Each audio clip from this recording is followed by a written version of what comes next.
Okay, so you're trying to lose weight, but you cannot seem to stop the obsessive thoughts about food. It's all you can think about all day long.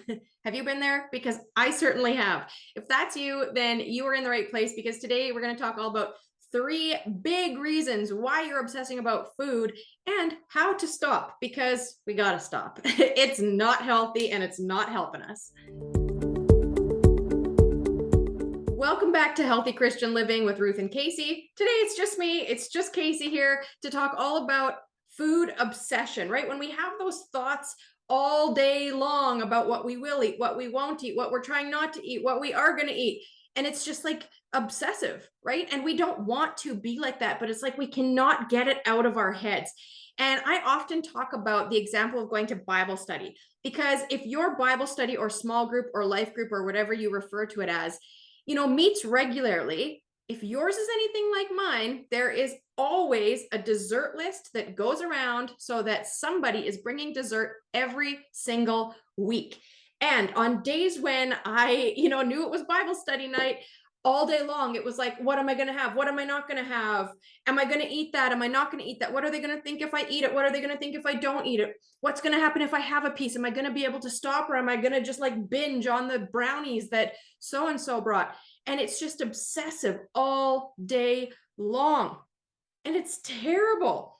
So we don't want to live that way because A, it's not healthy. It's not good for our thought life. That's not about taking our thoughts captive. And it's not about surrendering our weight loss journeys to God, because we want to treat our bodies like a temple, not a trash can. And that includes what's going on up here in our heads. So today I want to address three of the reasons why I believe we are stuck obsessing about food for so many of us. And, my big takeaway, I've got a couple little takeaways, but a big takeaway for how to stop. So if you're new here, welcome. On this channel, we like to talk about how to treat your body like a temple, not a trash can. And that means our whole bodies, right? That means our thoughts, it means our minds, it means our bodies, it means our souls, because we are more than just a body. We're more than just a mind. And so today, I'm going to talk a little bit about our minds as well as our bodies, because the obsessive thoughts, a lot of it's about our mind. So let's get right into it. Today, the first reason I want to talk about for why you're busy obsessing about food is this.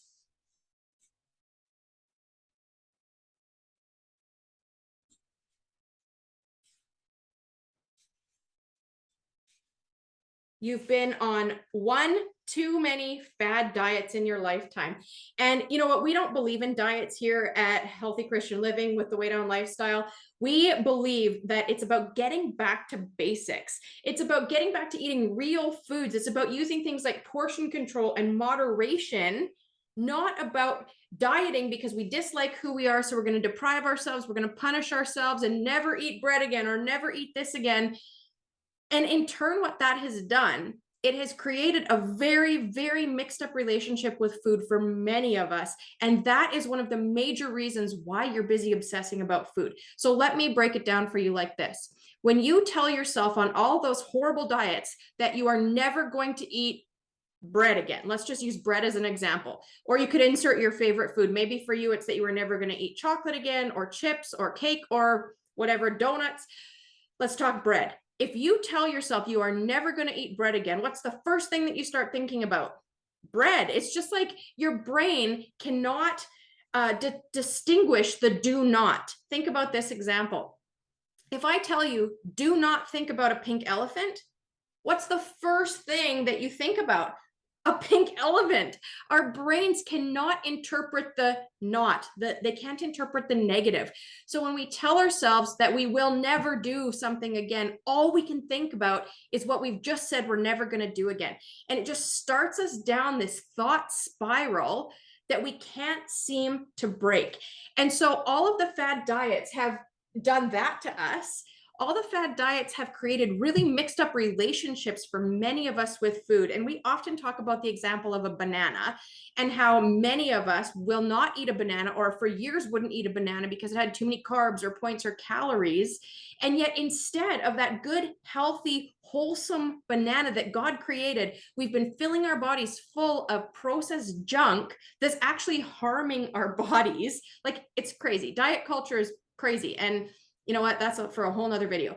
But that mixed up relationship with food where you're never going to have this or you're only going to have that, it just perpetuates that obsessive thought cycle. Because when you say you're never going to do this again or you're only going to have this, then your brain has a hard time turning that off, just like the pink elephant example. And so, we've got to quit with the diet culture. We've got to quit with the diet mentality that's about punishing ourselves because we don't like who we are. We don't like what we see in the mirror. So we're trying to come up with a quick fix, not a long-term solution for our health. And, I want to just address for one quick second this point here, that many of us as Christian women, we don't feel worthy unless we can say that we're on a diet. And I really believe that that's because we have wrapped up our identity, our self-worth, our value in our appearance and what we look like and how much we weigh. And it's all tied to our relationship with food. And so, that just really is not a healthy mind frame to be in, where your whole being, your whole identity is based around whether you could say that you are on a diet and whether that is what, gives you worth in your life. So, it's time. Ruth and I always say it's time to fire your diet. It's time to get back to the basics of what it means to live a healthy lifestyle. Let's get back to the basics of eating real food. Like, God made amazing foods for us to eat, and they taste amazing. So one of the big reasons that you're obsessed about food is because you've been on too many fad diets. You've got a mixed up relationship with food. Your self-worth is tied to what the number on the scale says, what you look like, all the things.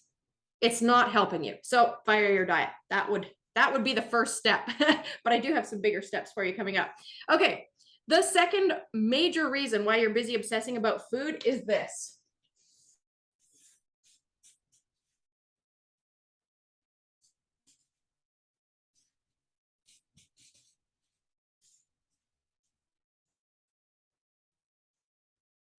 You are busy focusing on the outcome. Now, let me explain. When I say that we want to fire our diets, I don't mean that we want to stay stuck in our overweight state. We don't want to stay stuck in unhealthy bodies. That's not what it's about. It's about reclaiming our health. It's about losing the weight in a healthy, sustainable way by creating a healthy new lifestyle. And it's about learning to focus on the process, not the outcome. So what that means is that we've got to untie, essentially, the focus to the scale. Because most of us on all the fad diets, we place the entire success or failure of our diet to the scale. Think about the last diet that you've been on. If the scale didn't move as fast as you wanted it to, if maybe you weighed for after a week or 10 days, or maybe after a month you hadn't lost anything, or you'd only lost a few pounds and you had the expectation of losing more, then most of us, when that happens, we just ditch it all and we go back to our old, bad, unhealthy habits because we're like, oh, well, the scale isn't moving, so what's the point? But that is such a horrible way to think, right? Because when we're trying to actually improve our health, ditching it all because the number on the scale doesn't say what you want, that's actually heading backwards. Really, the scale is one small measurement of your health. It's one small measurement of your progress, but we can't focus on the outcome. We have to focus on the process. We have to focus on the daily habits that we are creating to make a healthy lifestyle so that we can reclaim our health. And, I've heard the analogy of a professional sports team when we talk about focusing on the process, not the outcome. So think about a soccer team for a minute. This will really help to illustrate this point. Two teams are having a soccer game, right? One team focuses solely on what the scoreboard says because they so badly want to win the game. For the entire game, they're just like busy, laser focused, eyes peeled on the scoreboard.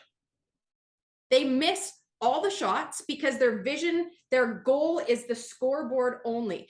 They miss their shots. They have terrible defense. They have terrible offense. They lose the game because they were so busy focused on just the scoreboard. where the other team were focused on the process of the game.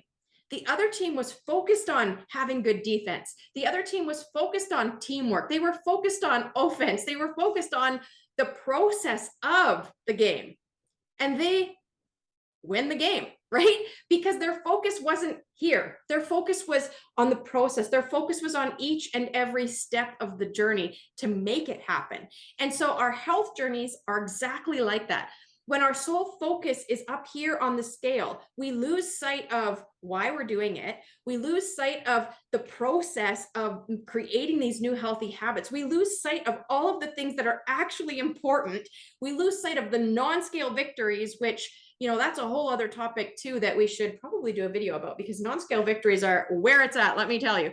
And so focusing on the outcome is creating obsessive thoughts around food, because all you think about is the scale, right? All you think about is whether the scale's moving or whether the scale's not moving, and whether it's good enough and whether your results are going to show up, rather than focusing on each and every decision and how each and every decision actually matters, and then choosing to make good, healthy decisions for the sake of your body, to honor and steward the body that God gave you well. So I hope that one makes sense, because, you know, focusing on the process for me in my weight loss journey, and for those of you that don't know, I lost 85 pounds after my first pregnancy by implementing all of the principles that we talk about here on this channel. And I had another baby. She's almost a year old already. And so I am in weight loss mode again right now. I've gained 65 pounds with the second pregnancy, and I've got about 20 pounds left to go. And so I know from my own experience that, you know, focusing on the process of treating my body well, of, you know, losing the weight because I love who God created me to be, and I want to honor the body that He gave me, it's a game changer, right? Take the pressure off of the scale. The scale in time will move, but do not use that as your sole focus for your health journey, because you know what? It's going to fail you. At one point, it won't move as fast as you thought it should, or, you know, it will stay stuck. Maybe you'll plateau for a while. And then our first instinct is just to ditch it all. But that is the opposite of what we should be doing. So the third point is this. We are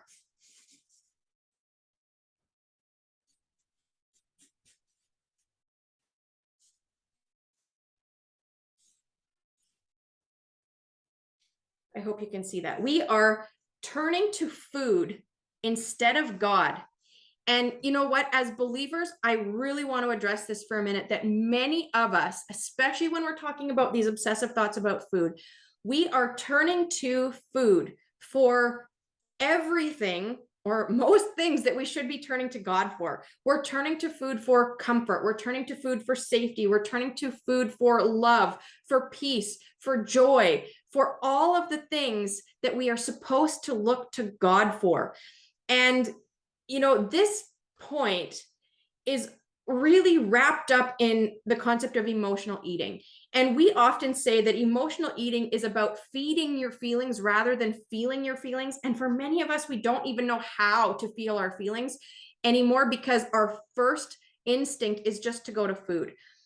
And so, you know, this is a bit of a heavy reason that we're obsessing about food, because I don't think that many of us think about the fact that we're turning to food rather than God for so many things that happen in our life. But we need to start becoming aware of the fact that when that's happening, what we're actually doing, and I'm saying this in love, and you know what? I've been there myself, so this is not a judgment statement.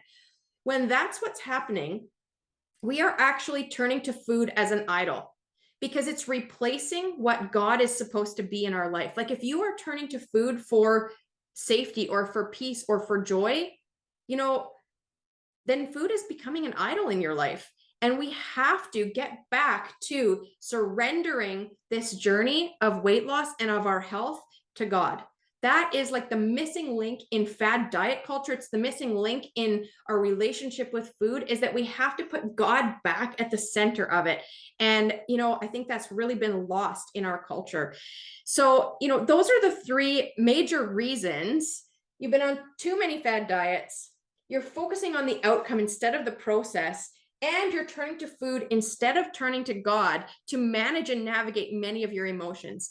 So before I get to the solutions that I have for how to stop obsessing, I just would love to invite you to subscribe to our channel. It really helps us out. And if you push that bell notification so that you get notified when we do come up with new content, that would be great. You can give this video a like. And you know what? We love your comments.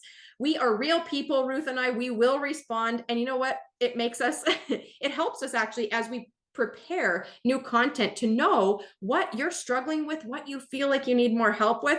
So drop a comment below. Let me know what the most like light bulb moment that you had watching this video was today. And let's get back into how we can stop obsessing about food. Okay. So I kind of already alluded to the first one, but it is that we have to surrender this journey to God. We have to surrender our weight loss journey to God. We need to invite him to the table. And that's really our mission and our goal with the Way Down lifestyle, with Healthy Christian Living with Ruth and Casey, is that God's got to be at the center of it.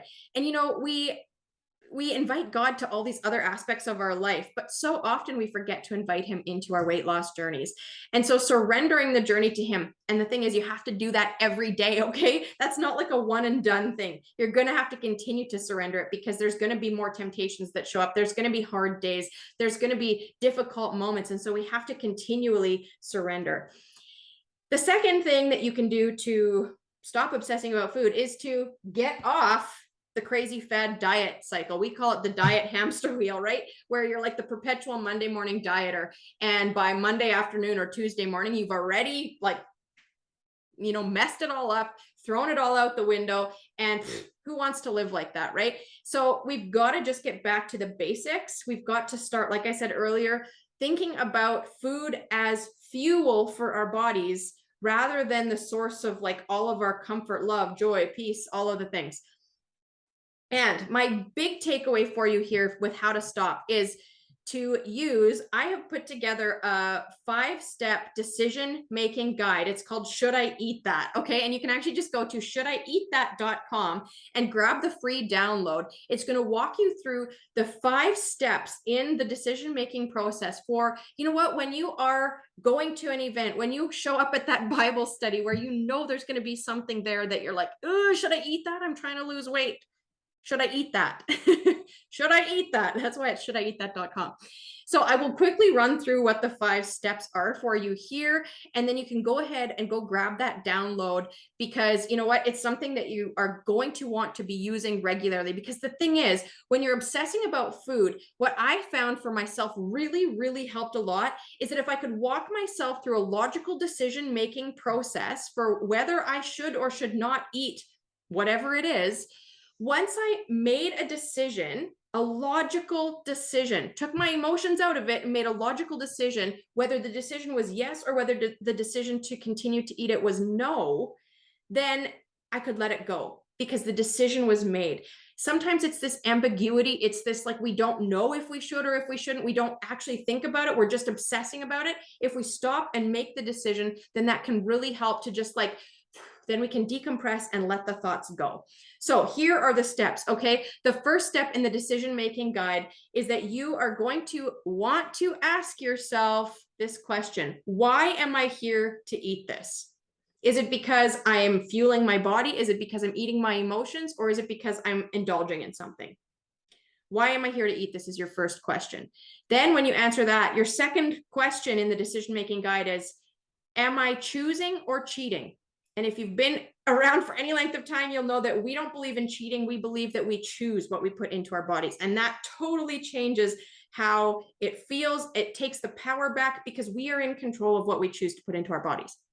The third step in the decision-making guide, if you are still unsure, should I eat that? The third step is to ask yourself, does this decision align with my goals? Now, that can be a tricky one to answer, but in the decision-making guide, we kind of walk you through a little bit of what that looks like. So if you still are going to proceed to eat that, your fourth step is to use portion control. You know what? If you're going to have it, you don't need to have too much of it, right? And then your fifth step is to actually enjoy what you are choosing to eat. Because if you're not going to enjoy it, then chances are you probably should have said no somewhere along the line further up in that 5-step decision making process. So that's my best tip for you on how to stop obsessing about food. And you know what? I hope that this video has been a blessing to you. I hope that it's been helpful, because I know from my own experience that those obsessive thoughts about food, when they're all consuming, it's exhausting, right? It's hard enough to be on a weight loss journey. We don't need the obsessive thoughts about food to bring us down all day long. So thank you for being here, watching this video with me. Again, make sure that you leave a comment, because we do love your comments. And until next time, treat your body like a temple, not a trash can.